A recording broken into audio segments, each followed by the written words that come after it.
We're not titling the episode, are we? No, you can say timeless moment. You can say timeless moments. Yep. Episode 239. Yep. And what's our title? Market manipulation. Shill Bay. Shill Bay. Yeah. Shill Bay. Right.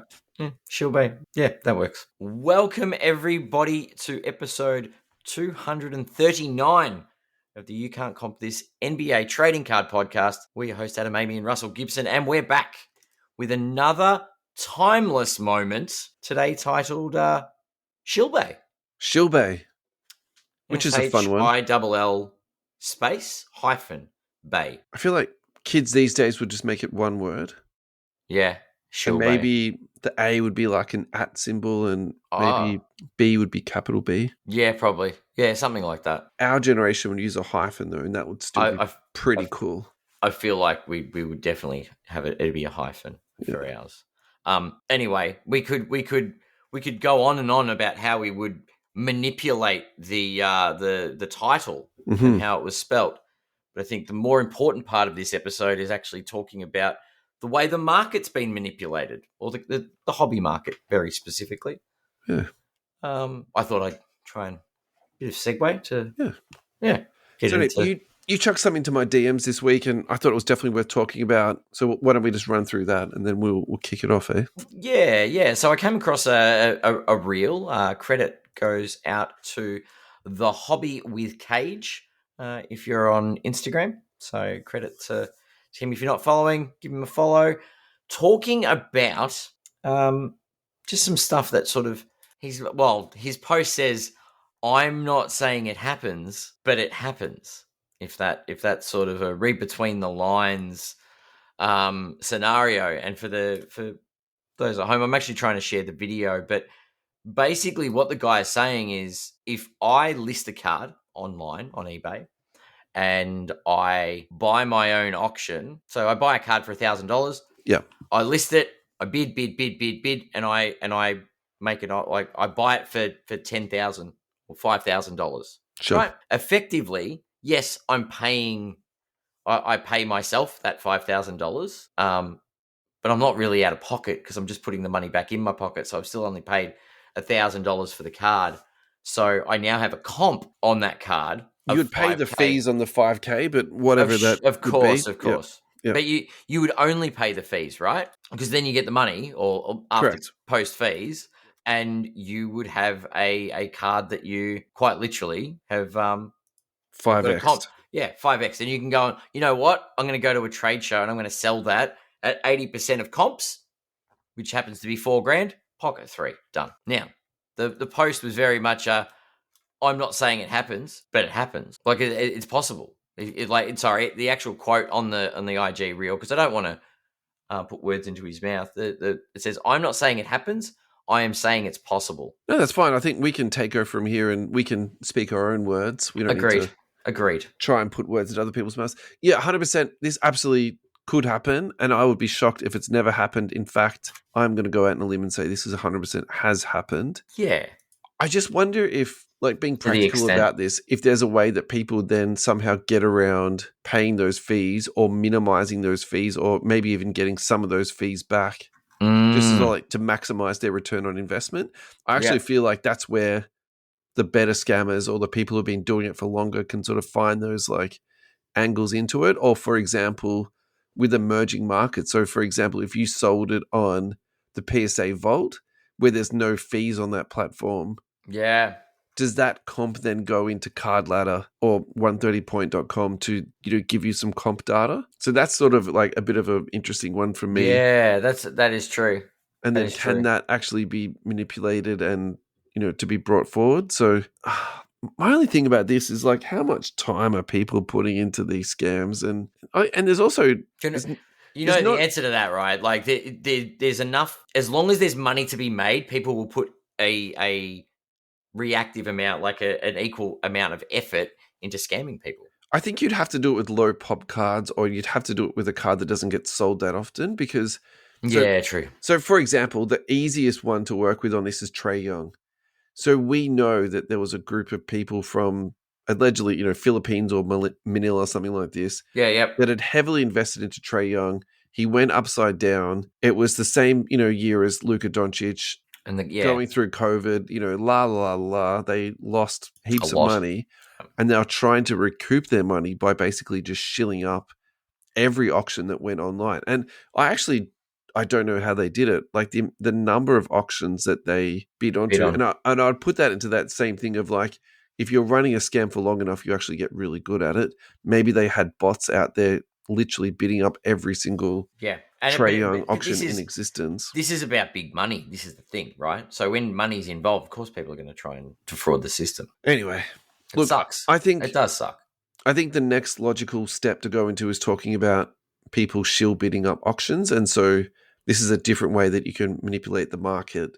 And it's very different to what you're talking about, but I think it's the same, conversation. It's a lot, yeah. It's very similar in principle anyway. It's trying to manipulate the final outcome of an auction. Correct. Yeah. And I think for people at home that aren't aware of what shill bidding is or what we're calling shill bidding, it's when you list an auction and you're bidding on your own auction to make sure that it gets up to the highest point.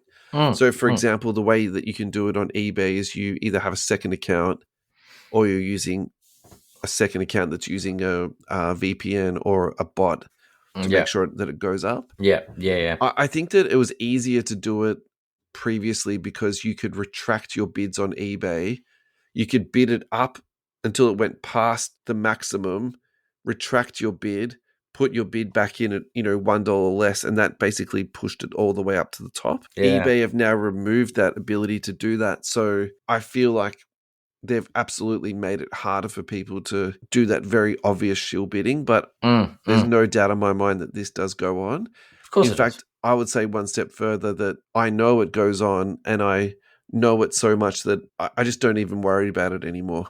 Like, I put in my bid for the auction that I want. I hope that I get it. If I get it, I get it. If I don't, then I just move on to the next one. Do you know what I mean? Like, yeah. Well, I feel like it's this causes a lot of upset for people out in the community, but like for me, it's so prevalent now. Like, it's just another part of buying a card. Do you know what I mean? Like, it's just that's very true. It's just so common now. It, right? Yeah. The thing with shill bidding, and I guess, and this is just more of an eBay thing that I've noticed, and it's because people would put reserves on auctions. Yeah, it's like what? But is it true that because the fee structure with eBay, you get charged fees based on the prices you put on cards. You go 99-cent auction and started at nothing, basically, or $1, then that's free to list. Yeah, it's free listing, and then you only pay the fees on the final value, right? Yeah. Versus, I'm going to put a $500 reserve on this card and say that's where the bidding has to start. That costs you more money. For that. Correct. Yeah. So what they do is they start the bidding at 99 cents, and then magically it gets up to that reserve price. And that's an interesting, like, now you've brought that up, that's an interesting thought, because it's also very transparent when you haven't bid up to the reserve. So eBay will actually tell you that. So maybe what they should do in a way to combat this is make it free to have a reserve listing. I don't think that removes shill bidding altogether, but I think that's something. But it takes the temptation to shill away. So then you don't have to shill it up to. Go, this is the minimum I want for that card. To $500. Yeah. And then there's like the transparency there. At this point too, like the amount of money that eBay's making, I mean, they're definitely not they're automatically making as well. Like, it's so much of their platform is automated these days now. Yeah. But like, do you know what I'm saying? Like, it wouldn't hurt them to, make a small change and maybe even give something back for free. Like, is that the best thing for them to give back? Like, who knows? Is that the argument? Yeah. Add $1 onto the final. What is it? The final. They're making enough money. They don't need to make up the money somewhere else. But if they want to make it up, they can make it up elsewhere rather than charging a fee for a reserve. Yeah. Yeah. So I think now is then the perfect time to talk about Probstein, which is one of basically the biggest eBay sellers ever of all time. And there has been allegations over time that the reason why Probstein was so good is because they were very allegedly very good at maximizing the returns on investments for everybody that sent their cards into them. So one way that allegedly this occurred is that Probstein was using employing people to put bids on cards. So like the way I would just imagine it, because of the bulk that they would be doing, is that just there would be someone sitting there all day just putting in Yeah. shill bids, on this stuff, and they would have accounts set up, and they would have, their VPNs and all this type of stuff. Like, it's a super interesting concept for me in that it wouldn't just be like, one person sitting there. It would have to be multiple people, using different computers and like the whole thing. So anyway, so I think we've touched on those allegations. Really interesting though. There's heaps of stuff on forums about this, but I couldn't find anything in terms of like a class action.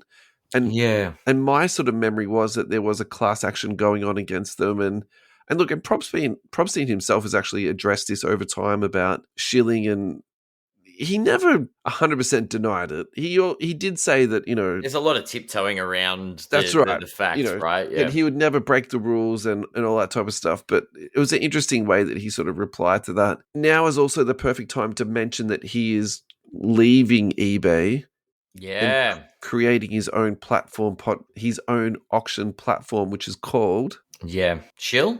Shillbay, correct. Shillbay. Well, is it Snipe? Is that what he called it? He's calling it Snipe, yeah. He's calling it Snipe. We could call it Shillbay. Yeah. Yeah. And it's spelled SNYPE for all the cool people at home. Do you know if it was the Shillbay model, you get to open 5 accounts as part of your thingo? Oh, that's so good. You can bid on your own stuff. That's so good. Like, it's automatically just built into the platform. It's built into the platform so you can do your shill bidding. Yeah. Yeah. All your shill bid needs in one place. All right. So let's just really quickly break this down, because there's a few things for us to talk about here. So obviously eBay is losing a huge percentage of Probstein's business, them moving off to their own platform. Yep. As he exited from eBay, he's actually said something really interesting, that he said moving forward, he still thinks there might be some opportunity to do some cross-platform work with eBay. And I have to admit, like, it actually, it's really hard for me to believe that every single card will be maximum return on a platform away from eBay. Like, I think the reason why eBay is so good is because you can list anything on there, and you can list low end. And the fees are adjusted on a percentage. Do you know what I mean? Like, and it makes sense with the number of people that use eBay. Like, I don't think it's a home run for him to move away. I mean, where I see it will be really good for him is like on the mid to high end stuff, where he doesn't need to pay eBay, the huge percentages that you do pay. Like, you get all of that extra back. Fees. Like, that makes sense to me. Like, 100% it does. Really interesting. True. What the thought that came back to me though is when PWCC announced that they were leaving eBay. Yeah. eBay effectively cut them off. And eBay's reasoning for that is because they were basically breaking eBay rules at the time.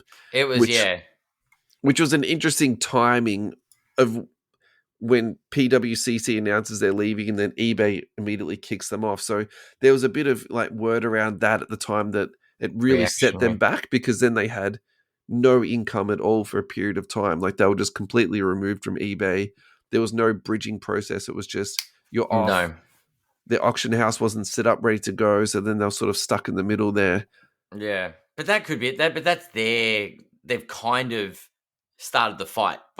Yeah. And so, would eBay do this to Probstein? I don't think so. But it depends. It depends what the relationship's like. That would be my view. Like, I think it really depends what the relationship is like. Because if eBay are like, you know what, we might need to utilize their services down the track, or we want to encourage them to sell and shill on our site. Well, so that's actually why I think he deliberately said, we still think there might be some work for eBay in the future. Publicly. Yeah. Publicly. Because I suspect he's very much aware of what happened to PWCC. And doesn't want his account closed. Yeah, I think eBay could very easily shut down Probstein if they wanted to, and just say, look, we know you've been shill bidding, or we have enough information of allegations against you for shill bidding. Enough's enough. We can't have this, going on, and they can turn it into a PR compliment for themselves. Like, spin it. Look, we're protecting the community from, people like Probstein. So I think there's that part, but I just think there's too much money there. I really find that hard to believe that eBay would like turn their back on that. And so I think the answer is no. Yeah.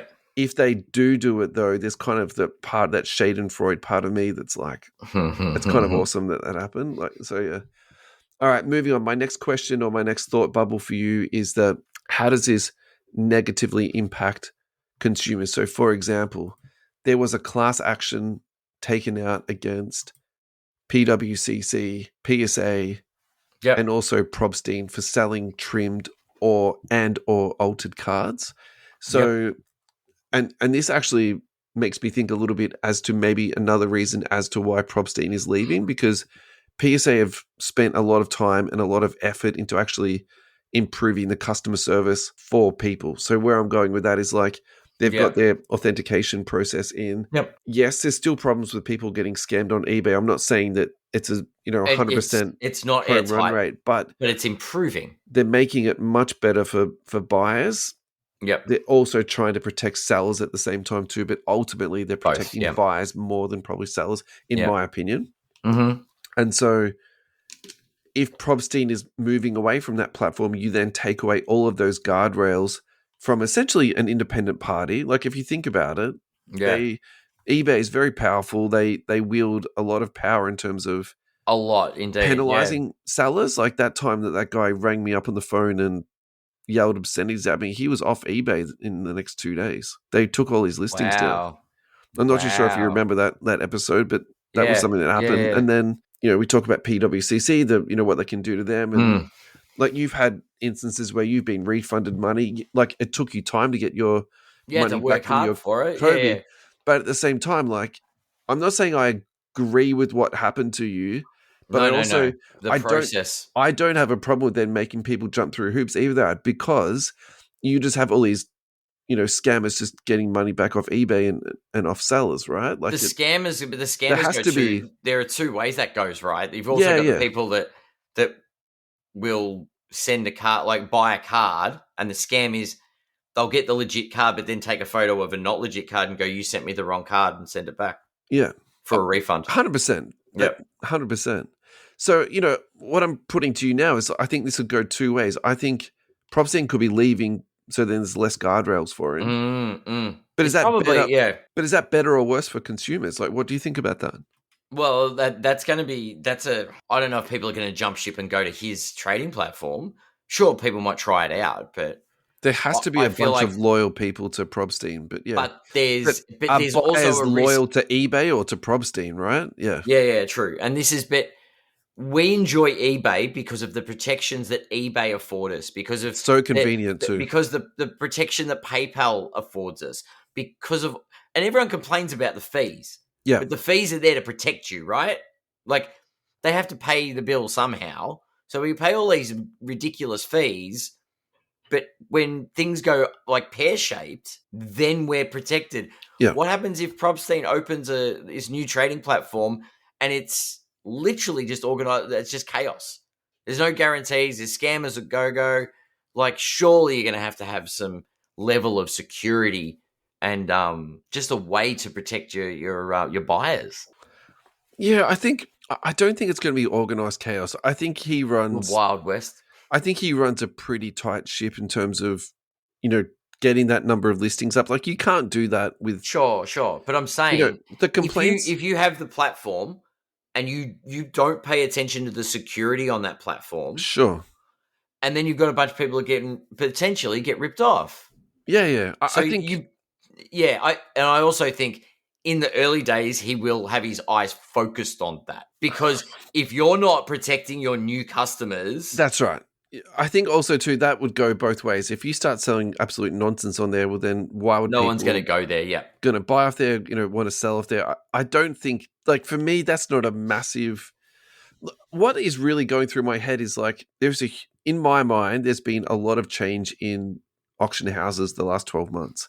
We've had Fanatics come in, we've had PSA come in with their vaults, also their partnership with eBay, and then we've been talking about the power packs the last couple of weeks. We have. We've also seen other platforms, and Goldens.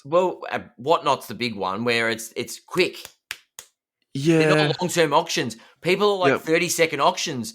Bang, bang, bid, live. We're going live and we're going to auction a bunch of stuff. It's going to go for a minute, and if you miss out on it, you're not getting it. Yeah, I think that's true, but I think Whatnot is slightly different to a traditional sort of auction house that, Fanatics auctioneers and gold. I think that's very different to Golden's, but I kind of get where you're going with there's that. a new. It's when we went from Twitter to Instagram to TikTok. Yeah. Like social media evolved, so there are different platforms. They're like, let's try auctions in a different way. Yeah. And there are different people consume stuff in different ways, and that short form video auctioning is a thing now. So let's go back to last week's episode, and we really quickly went through the top 5 platforms. So eBay, 300 million, Fanatics at 37 million, Heritage at 33, Golden's at 14, and Rhea at 13. Mm-hmm. So where does Probstein fit into that? Somewhere between, I personally think 4 or 5. I couldn't imagine he's going to get up to Heritage. No, not in a short period of time. But God, in 10 years' time, it might be eBay at 1, Whatnot at 2, Probstein at 3. Well, I mean, Fanatics is already at 2, at 37 million. Yeah, okay. Yeah. So Fanatics, yeah, okay. So, but do you know what I mean? Like yeah. Like the landscape might shift, but then there's different types of manipulation. The market changes again. I don't know. Interesting little one. All right, what else have we got here? I think we've almost almost covered it off. I guess. Yeah, I think the last one is this article here by Liz Morton. Do trading card mega sellers need eBay more than eBay needs them? I think that's a really good question, to be honest with you. And probably the answer is Probstein having his own platform and also selling on eBay at the same time. I find it really difficult to believe that you can't have one and the other. Keeping in mind that then the PSA Vault is linked to eBay. Like, there is a lot of benefits of selling through eBay at the moment. Agreed. You know, you can direct sub your cards to PSA now. Yeah. Through eBay. Yeah, it's nuts. It's actually, I don't know. I do think there's a level of symbiotic relationship between the big. That's the biggest sellers. word we've used on our podcast for a very long time. I just thought I'd throw it in there. Only in a timeless moment. Wouldn't use it in a standard episode. No, but is that because you've been watching like some Star Wars movies or something like that? No, but I haven't watched. Actually, I could watch Star Wars. Yeah, yeah. But it is. They're very. It directly impacts. Like, eBay needs to have these reputable, we'll call them, big sellers. Yeah, definitely. Right, and it is. If everyone's just doing their bit for a garage sale, then that's what eBay will look like. Of course, you need the big organized businesses that are there to sort of make the machine turn. So I feel like they need each other. That's your final thought. That's my thought on it. But I think integrity is the big one, and people's, at the end of the day, the messaging I like is about awareness to the card collecting community, and to understand that shilling and stuff like this and manipulation of the market happens. Yeah. How it happens and how to avoid it. No real way to avoid it, unfortunately. I think probably my final thought about this is I'm just struggling a little bit to see where Probstein fits in, because like, in my mind, and obviously this is also my view on the world a little bit, I'm quite conservative when it comes to stuff like this. Like, if you're let's just call him the biggest seller on eBay, like, why would you change that? What's your, like, how much more money are you going to be making, like, going off by yourself? Well, maybe you tried to negotiate with eBay and said, hey, I make enough money for you, we're negotiating my cut. Yeah. And eBay of like, we're too big, we don't care. He goes, well, we'll see about that. I'll move my business elsewhere. Sure. So then when you go down that path, then my next question is like, well, where do you fit into the rest of it? So, and that's where I'm a little bit, because I'm like, to me, obviously Fanatics have got a fantastic platform set up, and that makes sense. Heritage and Golden, I feel like they've been doing it for such a long time. They've sort of got their own niche, they've got like street cred worked out. Like, so it's like, where does Probstein, and also what is his niche? Like, I don't think you can just open up and be like, I'm going to do the same thing I've just done for the last 20 years and do it independently. That makes no sense to me. Without a gimmick, Without a gimmick, I don't think there is. But it could be in a whatnot fight thing. It could be different. It could be the same gimmicky style video auction, but it might be real-time live auctions. Oh, 5-minute auctions. You just said that really quickly. Like, maybe they have a partnership with Whatnot. How great would that be? But it's all right. It's finding that's a perfect way to finish this off. I think that's perfect. Yeah. Awesome. Thank you, mate. Thanks you everyone for listening. Yeah, and we'll see you in the next timeless moment. And we done.